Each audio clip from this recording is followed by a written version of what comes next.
Hello, hello. We are live on Raising Multilinguals Live. Welcome, everybody, this Tuesday afternoon.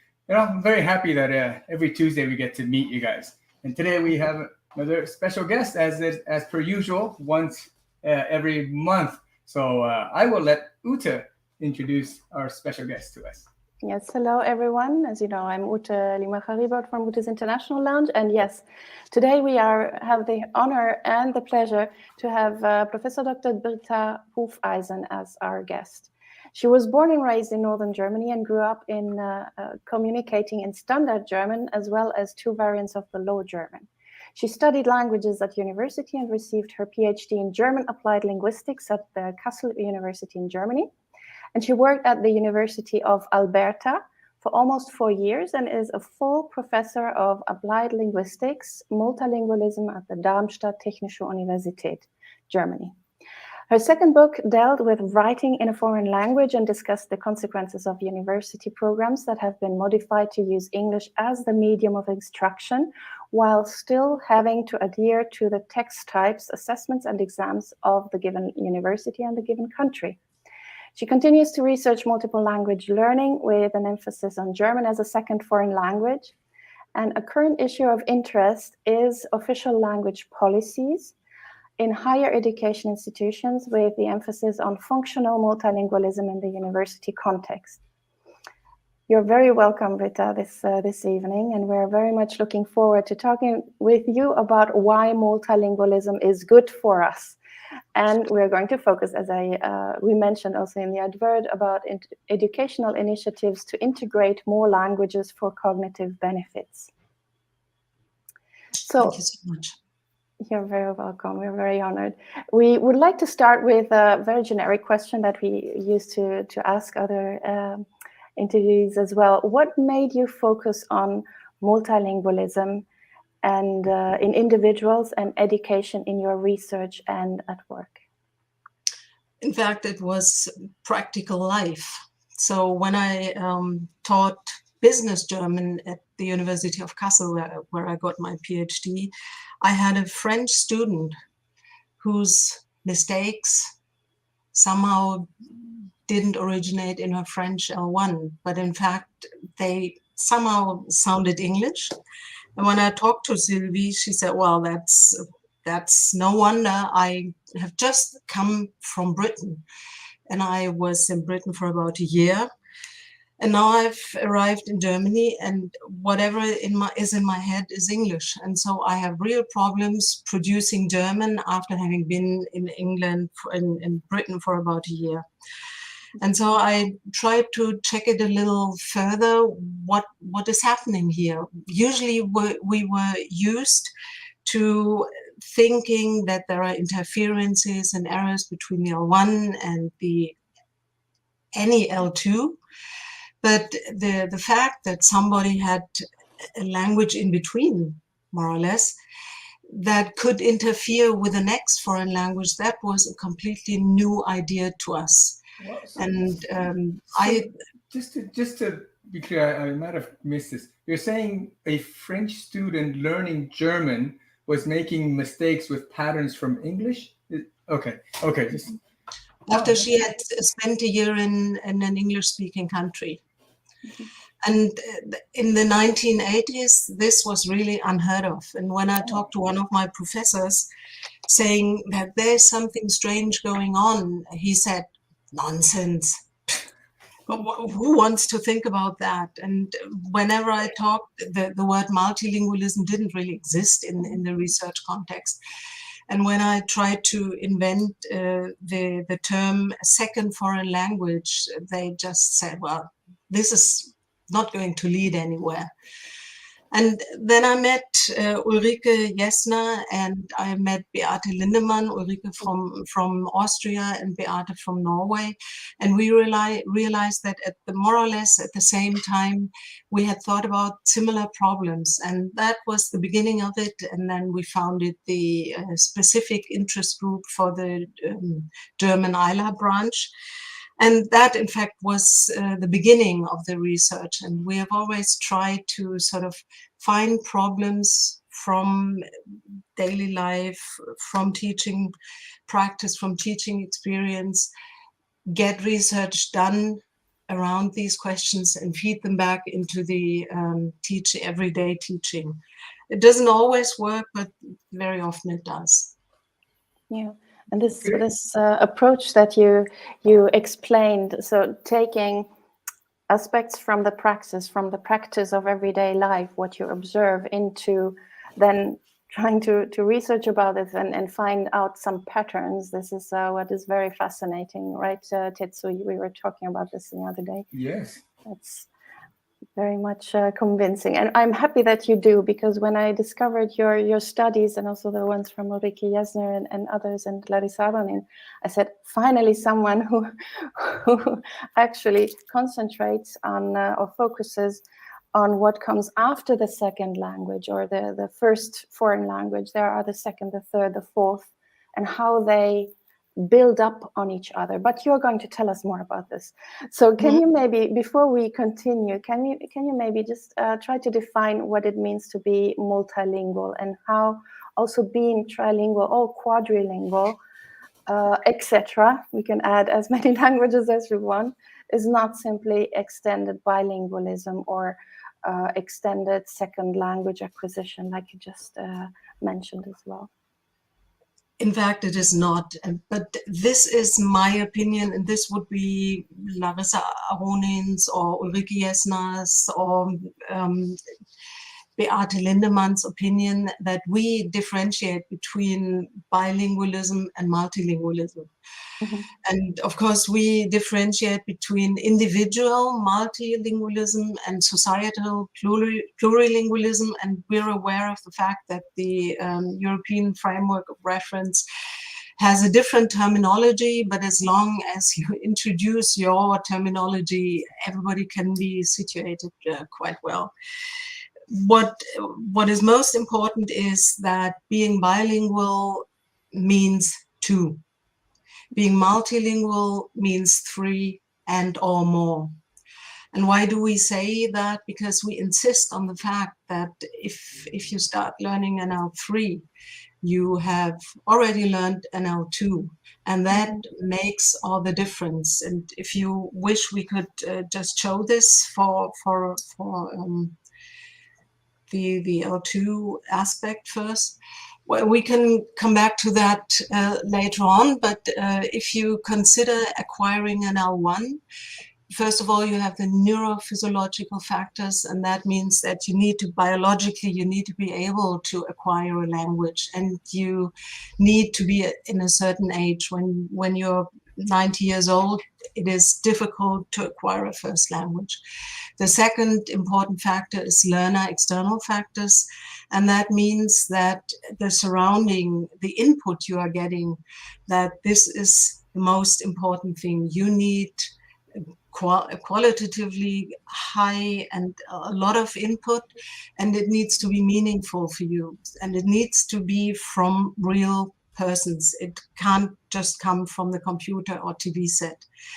If we have the next slide, we can see that learning at L1 has the neurophysiological factors and the learner external factors, but they are enriched in a way that you have learning traditions, that you have cultural heritage, which shows your L1 culture.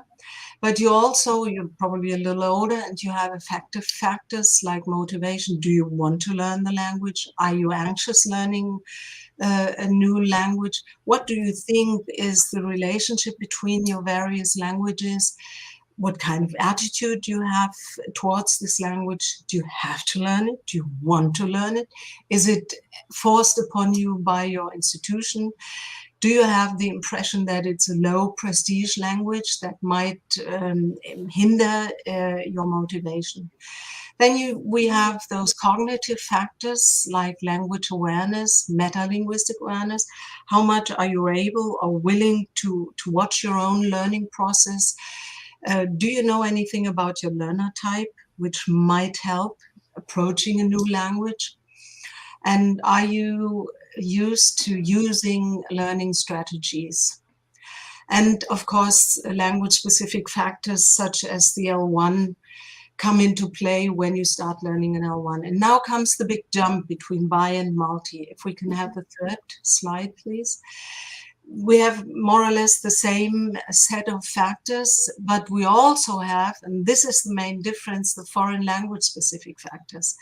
This refers to the fact that learning an L1, I have already learned a foreign language once. I have already gone through the process. I might be able to compare between the L2 and the L3. I will probably also compare back to the L1, but that does not always happen, because once I'm in the L3 learning process, I might get into the, in a kind of process that Grosjean calls the foreign language mode, so that it seems to be easier to change between the foreign languages and not so much getting back to the L1. And that, by the way, can be important if we come back to that later on. That happened to me when I learned Swedish. Getting back to English was no good idea. It was a much better idea to go back to my L1, but that's not the typical situation. And then the L3 sort of gets influenced by language-specific factors such as the L1 and the L2. If we go one step further for the LN, LX, L4, whatever you want to call it, it gets a little more complex, but the foreign language specific factors don't change systematically any longer. So the big jump is between the learning of the L2 and the L3, but not so much between the L3, L4, L5, and what have you. And so this is the main difference for us working in multilingualism research, to say that there is a big difference between being bilingual and being multilingual. What I would like to add is the fact that being bilingual, being multilingual is a huge expression. What does it mean to be bilingual? We have to talk about the competencies which we have in our various languages. And in German, we have this wonderful word to be sprachhandlungskompetent, to be able to be competent, to act in a foreign language. And that can vary between listening and speaking, writing or reading. If I feel myself being competent in communicating, for instance, in Swedish, I would say Swedish is one of my foreign languages in which I am sprachenhandlungskompetent. The problem with the Common European Framework of Reference is that it somehow put a bug into our head by way of saying the goal, the ultimate goal is C2. And that, of course, can be fairly frustrating. My English is far from being C2, although I used to live in Canada for quite some time. But my best language, of course, is German. When it really gets complicated, if I want to go into philosophical reasoning, I can do that best in German. But in Swedish, which is my heart language, so to speak, I'm fairly good at explaining complex and complicated situations. And by way of saying this, I can refer back to the aspect of motivation. So motivation seems to be a very important trigger for becoming multilingual. That was a bit more than you asked for, but I thought it's very important. It's a bit more, but I want more. Yes, exactly. First question that really comes to mind when we talk about the L1, in the model where you have the L1, person has an L1, learns L2, and sort of base L3 learning somewhat on L2, the experience of L2. So that's I think the basic concept of the model, and I think this is brilliant. That said, there are people like here in just outside of Montreal area, there's lots of people who are completely fluent in both French and English. They're basically native level, L1 level in both languages. How is that a special case? Do we consider this differently? Are they like are both languages considered L1 in this situation? Or of course this can happen, no matter whether people grew up with 2 or even more languages. We were able to accompany a little girl named Stella for 12 years, and then she said, no more, I'm no research object any longer. And she grew up with English, German, and Italian. And she did extremely well because she had different various persons in each language to talk to her. Her mama was German from Mainz, city of Mainz, and she spoke Mainzer variant with her daughter. Her dad was, her grandparents were from Italy, and she exclusively spoke Italian with her dad. And the surrounding language was English, namely Edmonton in Alberta, Canada. And she always had various levels. So her strongest language up to age 6, when she started school, the strongest language was English. But nevertheless, she was always highly capable of communicating everything, whatever she wanted, in German and Italian as well. It was very often a matter of vocabulary that she was missing in one language or the other.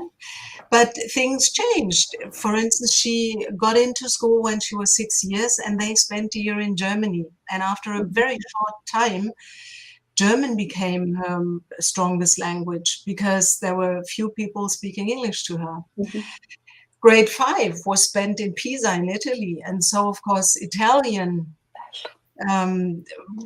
was the most powerful and strongest language for her. So you can tell that this changes, but even though we could tell, or her dad could say, well, in Italian, every once in a while she lacks a word, but still she was highly competent all the time in all those 3 languages. So yes, of course we have that, and languages might be on a very similar language, but for the sake of models, we need to simplify. Yes. If a model is so complex, mirroring the world, then you can't look through any longer. So I'm very aware of the fact that the factor model that I try to bring into the discussion is simplifying. But other than that, but I think my question is really that if I have English and French at native level, the third language that I learn in this model, is it considered L2 or is it L3? Because I didn't learn an L2 really. I mean, I didn't learn, like I don't have that experience of learning that L3 was based upon. What are the languages which you heard when you were a little child? Well, I mean, this is not my situation. I'm just saying. That's mine. That's mine. That's mine. I had Italian and German, and it was very, very balanced, the 2. So I always consider them as my L1 and L1. So it's not L2. There you go. You grew up with 2 L1s. So the third language you learn was French. Is like L2 in that experience, basically, in this model. Okay. So it's not up to us to sort of determine which individual language repertoire or dominant language constellation, as Larissa Aronin calls them, that we decide what your DLC is or what your L1s is or are. It is up to you to sort of figure out and say, well, for me, this is my L1 or these are my L1s, and I consider this my L2. The most important part is which of the languages was a first time foreign language experience, not L1 experience, and in how far was this a kind of jumping board from where you got to the other foreign languages? Yes. Yeah. And there we would be, I think, at the next question, where I would like to explore this a little bit more.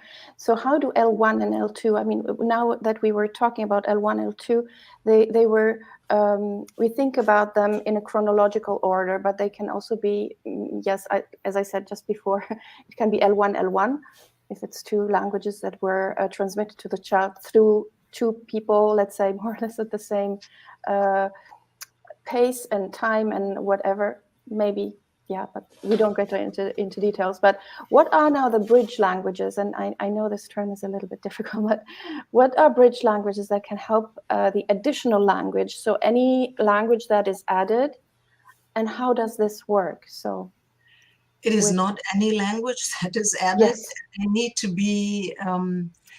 They need to be felt as bridges. Mm-hmm. I emphasize this because it is not just the etymologically similar languages. It could also be languages that learners consider helpful. Yes. For instance, now I can I can squeeze in my own example. Mm-hmm. L1 German and German variants, English L2, several other languages in between, L5 Swedish. And automatically I sort of got back to my English because I thought, well, all Germanic languages, as easy as that. And then I realized, English is no good bridge language for Swedish. German is much better. So my false impression that English was the ideal bridge language was replaced by my own experience that getting back to German is much easier. But even very distant languages can be felt being like bridge languages. We had, many years ago, we had a Turkish student with us in Darmstadt, and she had no knowledge of German whatsoever. And she said, well, learning German is a piece of cake. Turkish and German are very similar. And we said, interesting. Okay, but we didn't comment on that in any way. And she learned happily and very quickly, in fact. And we had regular meetings with the whole research group.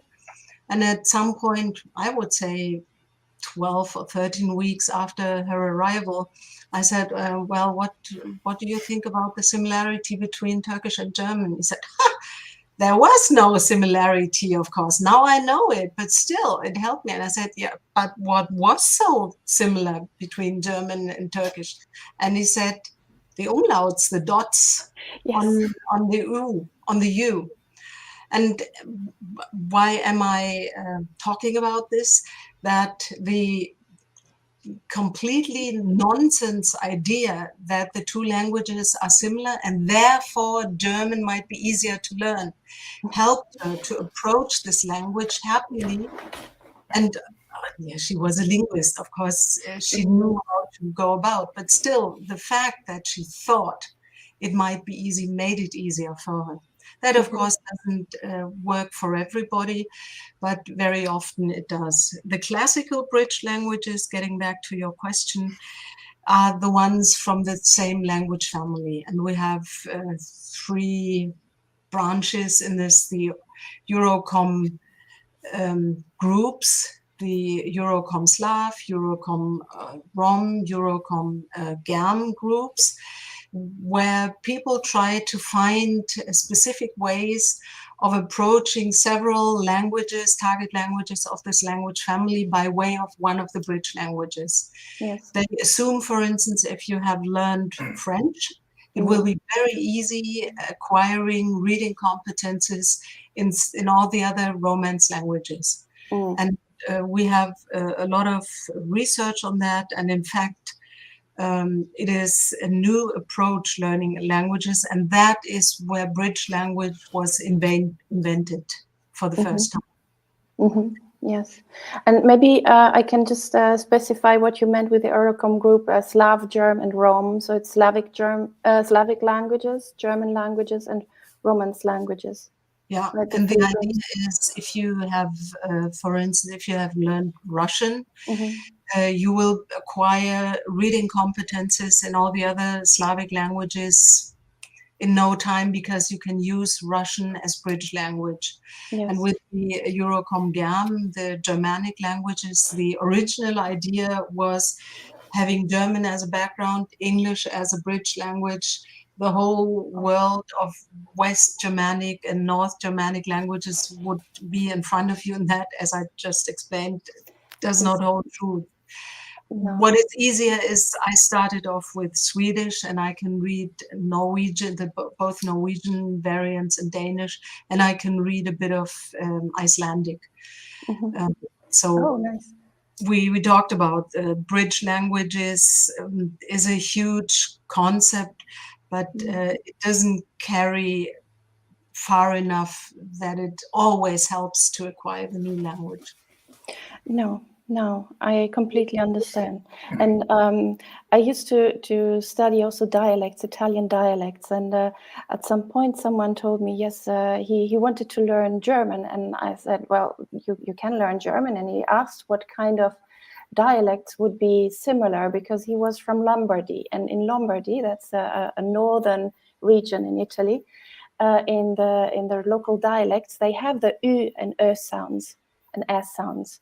And so he said that he could articulate these sounds, and this was, giving him the right, or he said it would be easier for him to learn also German, because many Italians who don't speak these variants or these dialects sometimes struggle with the U and E sounds in German. So he said he has an advantage, and in the end it turned out that he was right, but it was very interesting to see, but the influence of these dialects are also from Germanic languages, but that's going too far.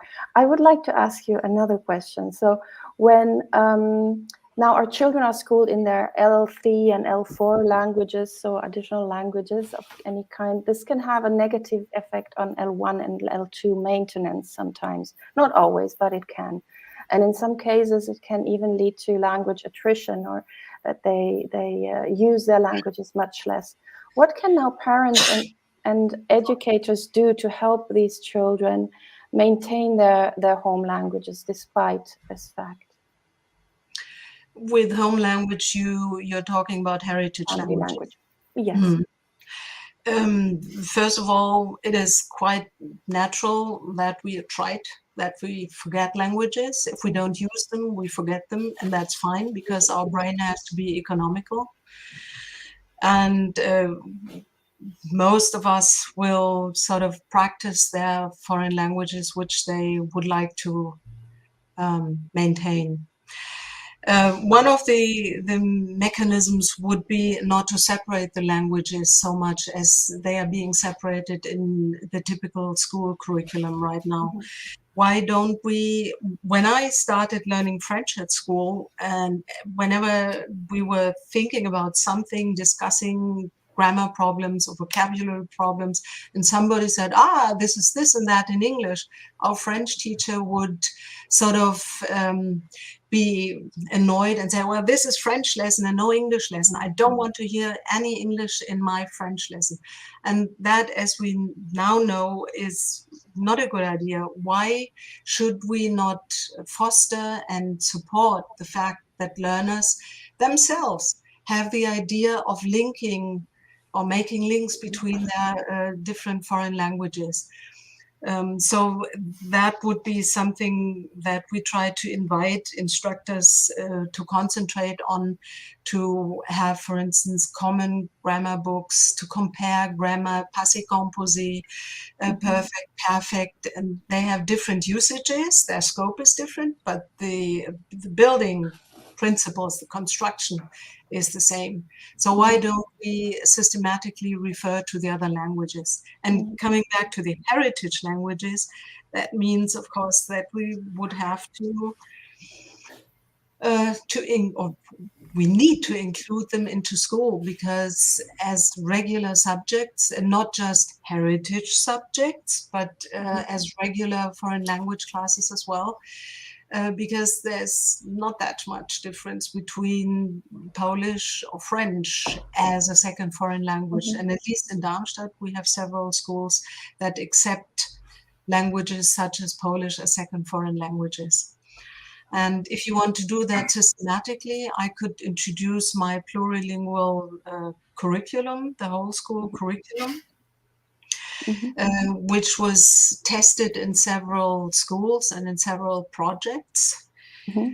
If you wish, you can show the picture. Yes.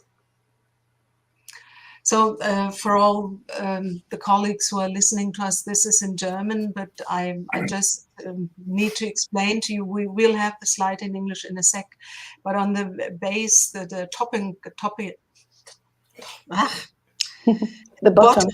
I'm sorry about that, at the bottom, too many languages in my head. Yes.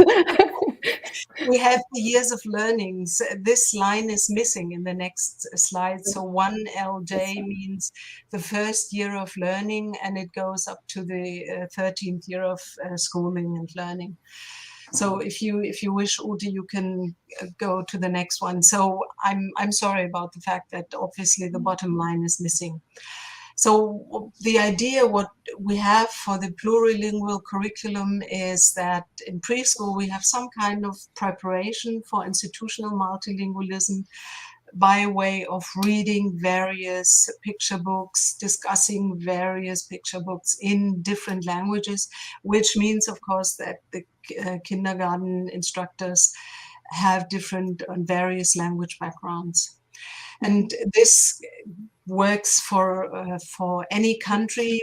For the sake of clarity, I put German here as the surrounding language. So in my ideal school, we have German as an additional language for learners and students with little exposure to German outside of school. So the heritage children who grow up with another language. We need a specific kind of German or English or French or Polish, whatever, a language for those who don't grow up with the language of wider communication. Then we have throughout the whole school life the heritage language, including the literacy.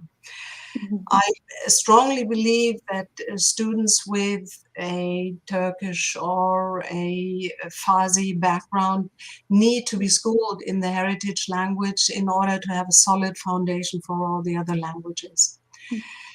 German language instruction is a regular instruction, but that is not that interesting. What is interesting is that we start from the first year of learning with the first foreign language, and this doesn't work for more than 4 years, and then we stop it all together because we go over to some kind of immersive construction and instruction, CLIL, immersion, and that will be led throughout the whole school life in 1 or 2 subjects. That frees us room for the second additional language, which again is taught only for about 4 years, and after 2 years of learning will turn into immersion with 2 or 3 other subjects.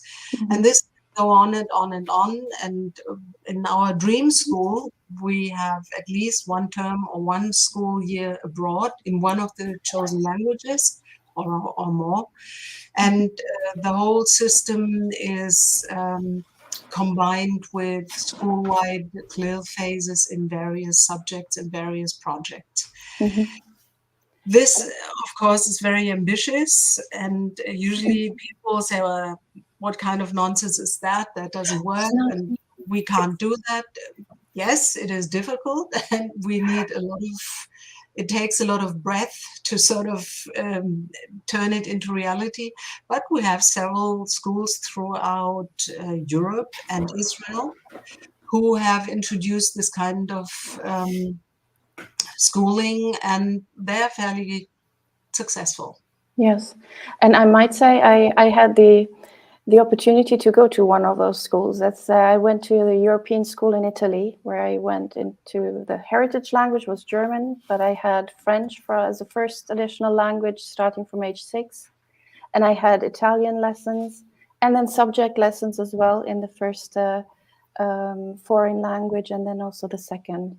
So that worked pretty well, I might say. And I wished for my children to have the same, but here where we live, they opened a similar school, but not with exactly that kind of curriculum when my children were already too old, so we couldn't change that. But it's a very, very powerful method or curriculum, I think. At times, parents say that is too ambitious, or children say, well, I'm not talented, I have no talent for languages.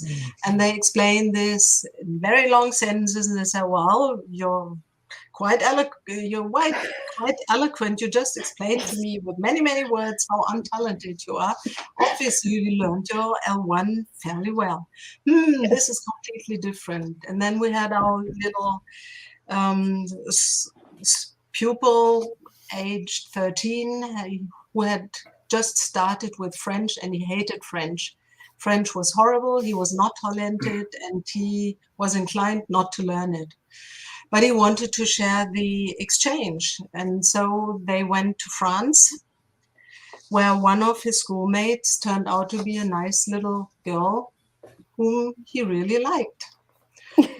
And the visit back to Germany was about to be in autumn or something, and they had been there around Easter. And all of a sudden, he was a very eager learner of French. And so, well, Benjamin, what has happened to you? And he said, naja, things have changed. And when the French class came, he was, as a beginner of French, he was really good at French, and he never talked to me again about being untalented. So in his case, it was really chercher la femme, chercher l'homme. It was a classical case of motivation, and no motivation in beforehand. Yes, whatever works, right? It's amazing. Yes, absolutely. So we want to maybe take a breather now and just say hello to the folks watching on our different platforms, YouTube, Facebook, and Twitter. And we do have a little comment, fun little comment from Anna. Anna tells us this is, I think, our discussion a little earlier about the bridging language and all that. So this is really interesting. Being my first language Italian, I thought that Spanish would have been much easier than English. It turned out it was the opposite. Lots of false friends tricked me, and I ended up having to pay more attention when I spoke Spanish than English. So yes, absolutely. False friends, lots of times this interference really, I think, puts a spanner in our wheel, so to speak. I can totally attest to this. And I like how you put this, like the fact that these bridging languages is a personal thing. For certain, you perceive it to be this. For others, it could be, and it's based on your growth, your experience growing up. Probably you could associate certain things more to one culture or another, one language to another. So I really like the flexibility of this concept. I think, Anna, thank you for the comment.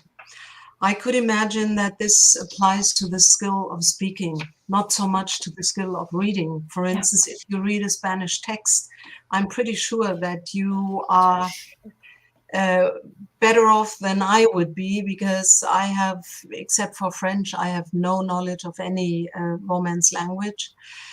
And I'm sure that reading Spanish texts is not that difficult for you. But I could imagine that speaking Spanish turns out, at times, could turn out to be tricky if you concentrate on interferences.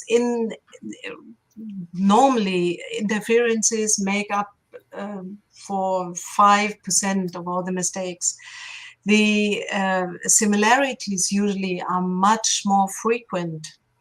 If you compare the Italian and the Spanish vocabulary and the lexicon, you will find that there are loads which are very, not only similar, but which are the same. And this does not apply to English and Italian, or Spanish and English. So we have to differentiate between the different skills. And it very often happens, It depends a bit on our expectations. When I think is going to be a piece of cake, it will be no problem at all. It might be easier. And if there are a few interferences in your Spanish, so what? It's not a real problem unless you have a very strict instructor who sort of shouts out all the time, this is an interference.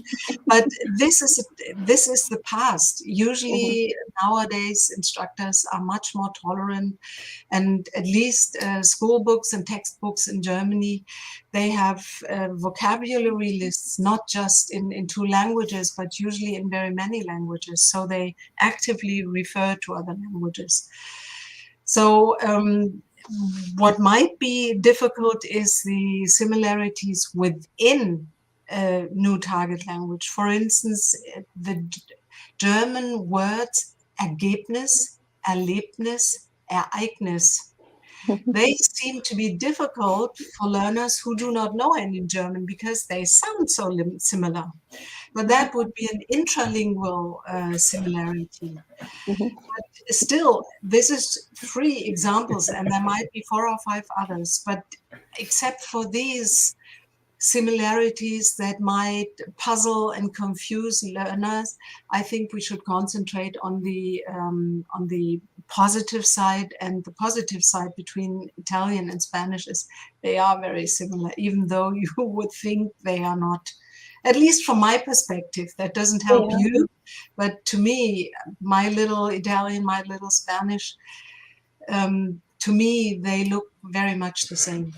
Oh, that really made me think of a funny story when I was in Kassel. Actually, I was in Kassel for 6 weeks doing intermediate German, and we came back from a little visit somewhere, and I forgot some stuff at the tourist area, and then when we left, I frantically stopped the bus driver. I said, "Ich habe alles verloren." I have alles verloren. And he's like, "What did you lose?" I said, "Oh, no. I have alles vergessen." So these words really now you know. Trip you up. Yeah, I'll remember this forever. Yes, exactly. These are the little nice, I find them very interesting mistakes. And I mean, you remember them for That's years right. and years. And yes, but this similarity between Italian and Spanish is something that led me to think that I can learn Spanish in no time, and I can read and understand it, but I never started really to speak it. I never learned it, so I just somehow, I don't know. Are they mutually understandable? So, for instance, Swedish and Norwegians do not translate anything. The Norwegian will say something in Norwegian, and the Swede will respond in Swedish. And that applies to me as well. When I'm in Scandinavia, I usually speak Swedish, and if they don't think my Swedish is too bad, they just respond in Norwegian or in Danish. Would that work in Spanish and Italian as well? It can work, yes. It depends on how the Spanish person expresses, so what vocabulary they are using. I had 2 friends who we had these bilingual conversations where I was responding in Italian and she was talking in Spanish because she doesn't speak Italian and I don't yet speak Spanish, so it worked pretty well. And when we were maybe facing some misunderstandings, we were explaining, paraphrasing what we were meaning, so we were having these conversations without major problems. But of course they were not about very specific topics or very elaborated discussions. That I couldn't say, but I find they are intelligible, so you can have these kind of conversations. I think French, Italian, Spanish, people think, I think it's true that if you know French, which is probably the most complex of these 3, if you know French and you learn the other 2, it's easier than if you know Italian or Spanish and you learn French. But there are certain things in Spanish I think that's deceptive. Very basic things that are quite different. Like to eat is comer. It has nothing to do with manger or mangiare. I think in that sense, Italian and French would be closer. Some basic verbs, even like food. Carrot. Carotte. But then in Spanish, it's zanahoria. It's like you can't guess it. It's just completely different. many things, little animals. That sort of stalls the communication, the discussion. But each language needs its characteristics, course, and if definitely. they were so similar that they That's right. are similar, then it wouldn't be two different languages. Portuguese and Spanish. If you know Spanish, you can basically read Portuguese.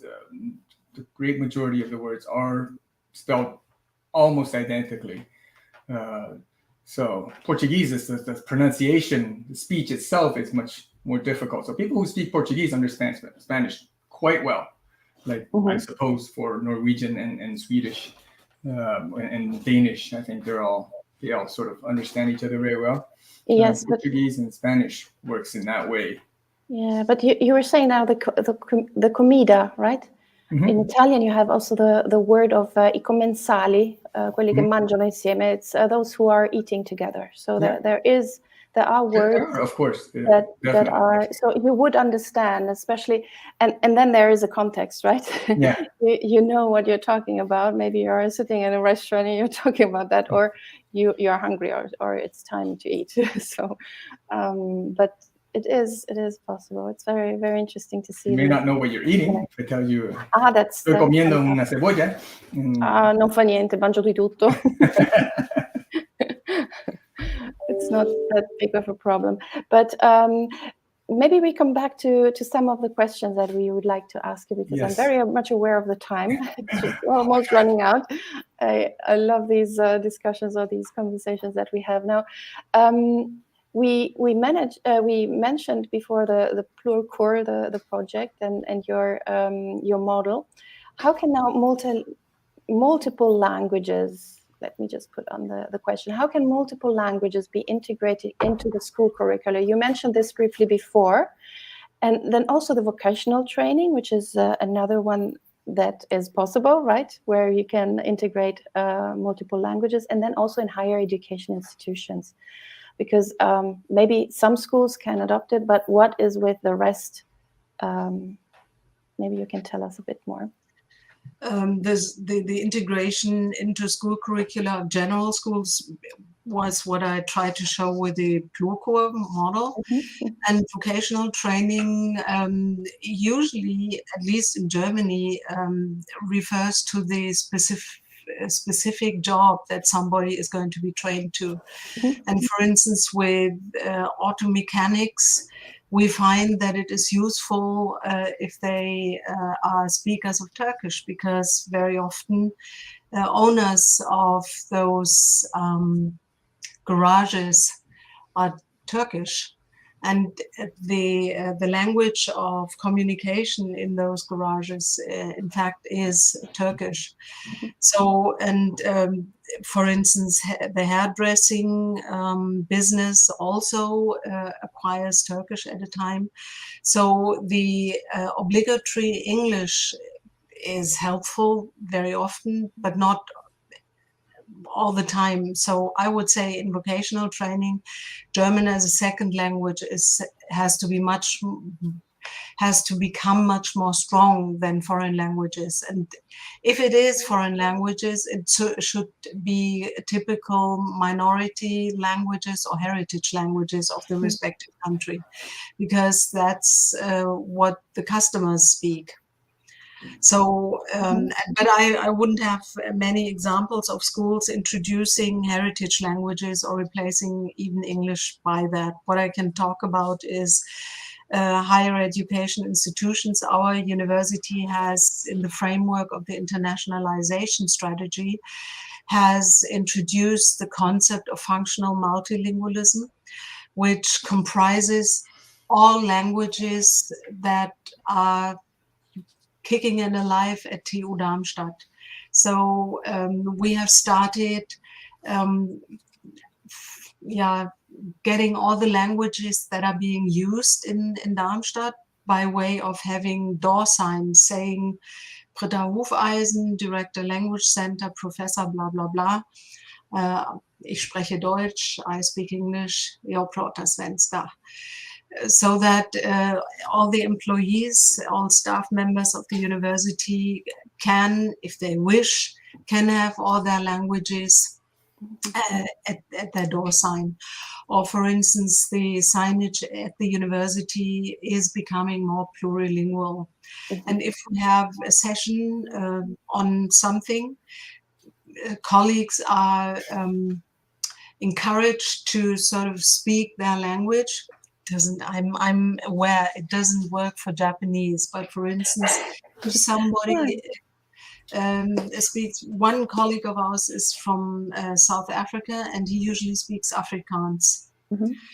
And we all try to understand him. I reply in German, a colleague from the Netherlands replies in Dutch, so that we have a real multilingual dialogue or discussion. That doesn't work with all the staff members, of course, because they say, I don't want to be bothered and just speak German or just speak English.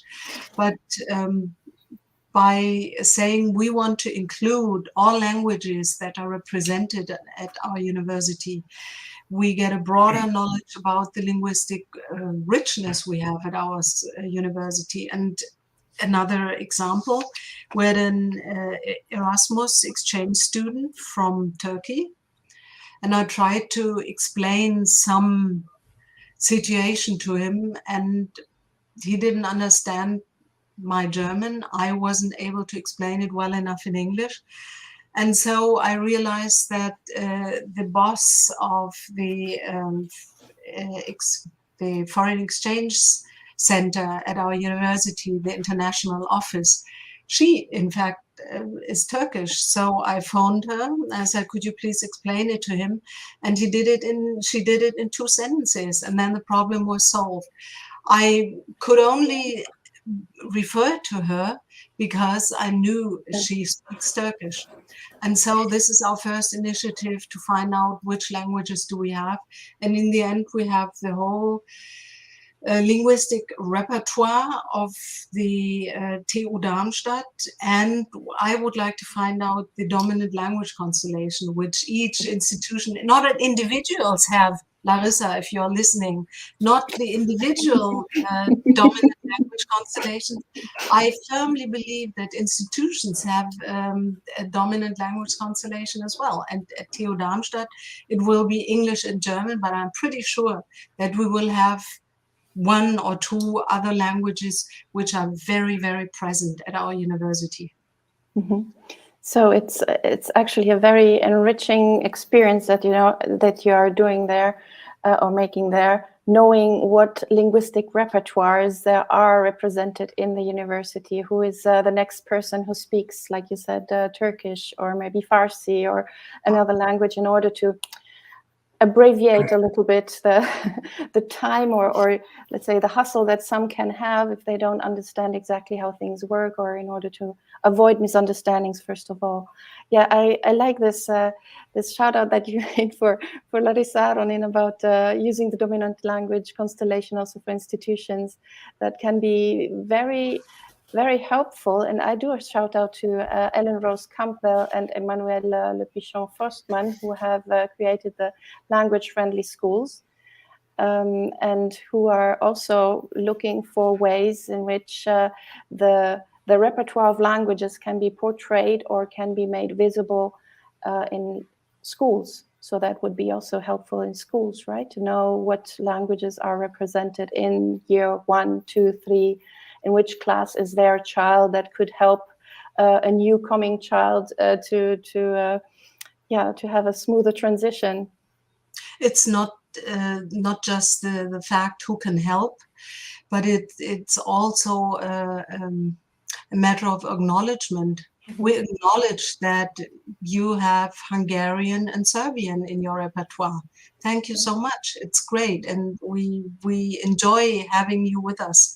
So it's a kind of attitude, and not just the usage of languages, but saying it's not just that we sort of concentrate ourselves on English and English only, but that we say, well, we welcome each and every language that we have here in Darmstadt, which is in the south of the country Hessen, with a very, very strong dialect from the Odenwald, which is a region east of Darmstadt. When I moved there, I did not understand a single word. But when the gardeners, for instance, when they realized that we are interested in their dialect, they were so proud. It was amazing. And when I said, well, I still don't understand you properly, but I'm trying very hard, and please don't give up teaching me some of your Michelstädter dialect. Oh, that's nice. Oh, I love the different dialects in Germany. I was trying to understand more and more of them, but I never lived there. But I learned them a little bit through my friends. So you almost, in partly you answered already the last question that we have, at least in our list. What should educators or teachers and parents consider when supporting children learn additional languages? Can be L3 and more, but also their first language, of course. Sorry, my dog. Barking is a language as well. Yes, I understand my dog. I know exactly what he's saying, but he's disturbing me. He needs to go out. Well, No, bilingual. Someone rang at the door, so he's saying, "Come on and open." Do you need to open your door? No. I have my son is over there. Okay. To support children is. It can include literally everything in supporting helpless students, in encouraging the untalented ones, in giving help how they can discover what kind of learner type they are, in helping them develop learning strategies, in what I just said, in acknowledging it is great that you have 2 languages at home. Tell me, okay, your mom speaks Urdu to you, and what about your dad? Oh, he speaks Farsi, interesting. And when do you speak German? You speak German with your siblings. Well, that's the usual case.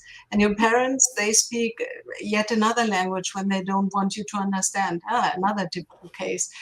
So not to consider languages as something exotic or horrible or difficult, like German, the difficult German language. Well, we can all put up big horrors about languages, but we can at the same time say, no, it's an instrument and we want to have contact with others. We want to communicate. And then we need languages. And if they're not perfect, so what? Then we communicate in non-perfect German. If I say der Tisch, die Tisch, or das Tisch, doesn't make a difference as long as I realize a Tisch is a Tisch. Table for the ones who don't speak German. So maybe some of the problems are being blown and they are not that important. And that is something where certainly school has to, and all teachers will hate me when I say this, we somehow need to distance ourselves from this perspective. Learning languages is detecting mistakes. Yeah, that is not our main task. Yeah, because it's rather detecting what the children are capable of, right? Yeah. So it's yes, I fully agree, and I see the pride. I've written it down in bold and big letters. It's one of the things that I found for myself also, that when I'm proud of speaking a language or using a language, then I feel validated and I feel motivated, and everything seems to fall into place and working better than if I feel like maybe pointed out and say, oh, this is the one who speaks German, or this is the one who is learning Dutch, or this is the one who doesn't speak Spanish yet. So that is, it's a very, very positive approach, and I wish more people would have it and would yes, somehow foster it, not only at home, but in the community and at school, in the universities, at the workplace, right, Tetsu, as well? Absolutely. That includes, if I may add that in the one remaining minute, that if people try to approach me and they don't speak German very well, I need to muster up the patience to listen to them. Yes. Trying to understand them and respond in German. Yes. Don't yell at them. Don't behave as if they are stupid. It is just that they are not that capable of speaking my language. And I speak slowly, and I speak clearly, and I try to rephrase it if this person doesn't understand. I was always very deeply hurt when in Norway, and I don't speak Norwegian, but I know that they understand Swedish, when I said something in Swedish and they respond to me in English. Yeah. I said, well, wait a minute, I want to hear your Norwegian. And they said, well, you don't speak Norwegian, and so we respond in English. And that annoyed me, I must admit. Yes, it's not motivating at all. It actually convinces you not to want to learn it. But I understand that situation. I'm the same. If someone responds in a language, and I'm still saying. Although lately I saw that some of our neighbors, and they know that we speak Dutch, but they were enjoying speaking German because they heard us speaking German. And he said he was retired, and he was saying he had worked for many years in Germany, and he had fond memories of it. So I didn't have to jump onto conclusions like, oh my gosh, they think I don't speak Dutch. But he was so happy that he could just have a little conversation in German every now and then. And then I had to say, okay, I need to be able to make that switch as well. But it's another context, of course. Yes. And still you can say, yes, every once in a while, I'm very happy to speak German with you. But on the other hand, every once in a while, I need to practice my Dutch. Yes. No problem. That was, yes. Thank you very much. Well. We do have to wrap things up, and we have a few more comments from Anna, who provided us some comments earlier. This is regarding multilingualism in the classroom with the teacher. So she was saying she all completely agree, definitely. And absolutely, teachers are sometimes too worried about correcting mistakes. So it's all that discussion that we had earlier about letting it be. So thank you, Anna, for your thoughtful comments. And thank you to everybody who did tune in today on our different platforms. You can find us on YouTube, Facebook, and Twitter once a month on the third Tuesday with experts like Professor Hufeisen. And definitely check out every week also on every Tuesday. Uta and I will be reflecting on some of our discussions with the experts, and also on our daily activities at Raising Multilinguals Live. So I would definitely like to say a big thank you to Britta for sharing your expertise, sharing your experiences. This is on the different platforms. Eternally, people will refer to this, and will grow as we go, and we will take bits and pieces also and make more content from this. So thank you so much for sharing your expertise. It has really enriched our understanding. Absolutely. Thank you very, very much for taking the time. Thank you. Fantastic. Okay, so we will be back here. We won't be back here next week, but we're going to take a little break next week, but we'll be back on the last Tuesday of May. Meanwhile, everybody do enjoy your spring. Hopefully it doesn't get too hot too soon. Okay. Okay. All right. Take care, everybody. Bye-bye. Bye-bye now.